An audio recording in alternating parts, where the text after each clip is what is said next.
Hi everyone, Sarah here. Another quick selfie video for you about the inquiry project for your ECE3007 project. You've done inquiry projects before, for example, for your leadership project. This time, however, your inquiry project needs to be focused on children and children's learning.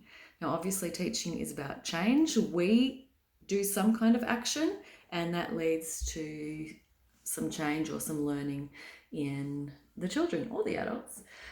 So you need to come up with a question. You need to observe what's happening in your service, and then come up with a question that you don't already know the answer to.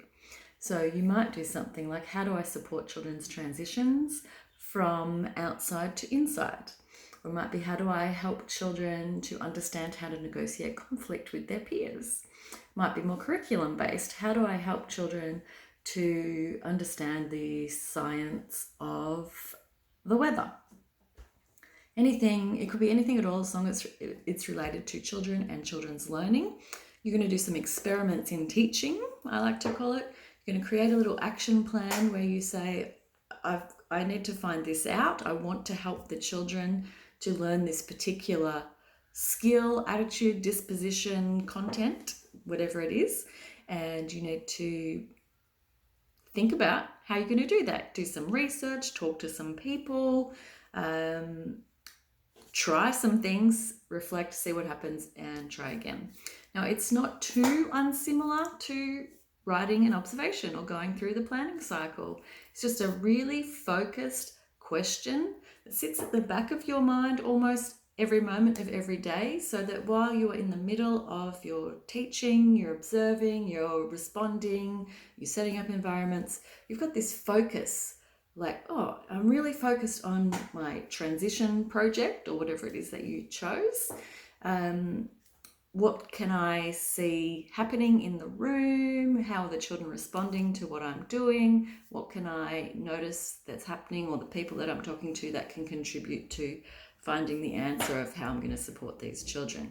Now, obviously, we have some kind of goal that we want to achieve, so we're going to be looking out all the time for whether what we're doing is having an effect and helping us to achieve that goal. Just pausing there, because really we're wanting the child to do the learning. So we are learning about how to help children do the learning. Has the child achieved that goal? What do you have to change to help the child achieve that goal?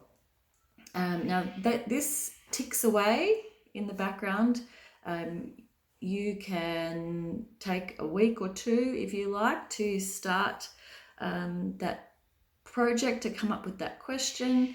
Or if you are really keen, you know what you need to do, you know what you need to find the answer to, then you can start as soon as you've discussed that topic, that question with your mentor, or if your lecturer is available, with your lecturer.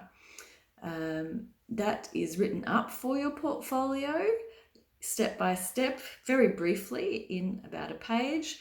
This was my question, this is why I wanted to answer that question, this is what I did, and this was the outcomes. Please explore the VIT website link that I put on collaborate.com to give you some more understanding about this.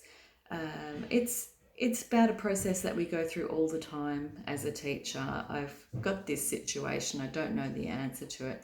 Let me see if I can find the answer. Now, the reason I'm focusing on that idea of a question you don't know the answer to is sometimes people say, oh, I'm going to do sustainability, I'm going to teach the children how to recycle. And already in your mind, you know exactly what you're going to do. You're going to sit the children down, give them some rubbish, and ask them to sort it into bins. Like, that's not an inquiry project. It's quite possibly a valuable learning experience, but it's not something that you need to inquire about if you already have the answer. Of course, if you wanted to do the topic of sustainability, then you need to do that in a bigger, more in-depth way. And perhaps it's a question like, how do I authentically help children to understand the need for sustainability actions, whilst helping them to experience joy of the world? You know, that's an in-depth inquiry question. This, I wonder if there is a way to help children see the amazingness of the world and how important it is to look after that. and then you will have to look and think about some different ways, not just that automatic go-to one. But all the very best with that project, and all the best with your placement.